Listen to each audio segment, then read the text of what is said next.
কথা হচ্ছে এখন বাংলায় কম্পিটিশন চলছে তৃণমূলের মুসলিম নেতাদের মধ্যে যে আগামী দিনে সোহরাবর্দী বা জিন্না কে হবে, তো সেই নিয়ে কম্পিটিশন চলছে। এটা ঠিক যে ফিরহাদ হাকিম সাহেব তো আর বাঙালি মুসলমান নন, তিনি গয়া থেকে আসা উর্দুভাষী মুসলমান, আর মুর্শিদাবাদের বিধায়ক হচ্ছে বাংলাভাষী মুসলমান। তো বাংলাভাষী আর উর্দুভাষী মুসলমানের মধ্যে সবসময় একটা ক্ষমতা নিয়ে বিরোধ ছিল, কে ক্ষমতাটা ভোগ করবে।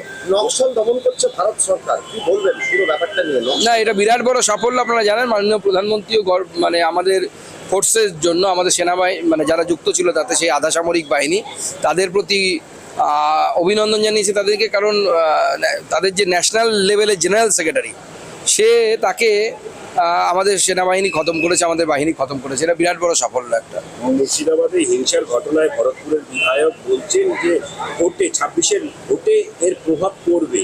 দেখুন, পড়বে তো অবশ্যই, কারণ আমি গতকালই বলেছি যে রিপোর্টটা আদালতে, উচ্চ আদালতের কমিটি দিয়েছে, এই রিপোর্টটা হচ্ছে বাংলায় বলে কুষ্টি, আমরা জন্মানোর সময় আগে কুষ্টি করা হতো, হিন্দিতে বলে হচ্ছে জনমকুণ্ডলী। এটা হিন্দুদের আগামী দিনের ভবিষ্যতের জনমকুণ্ডলী বা কুষ্টি বিচার। যদি হিন্দুরা এই কোষ্ঠী বিচার দেখতে না পারে,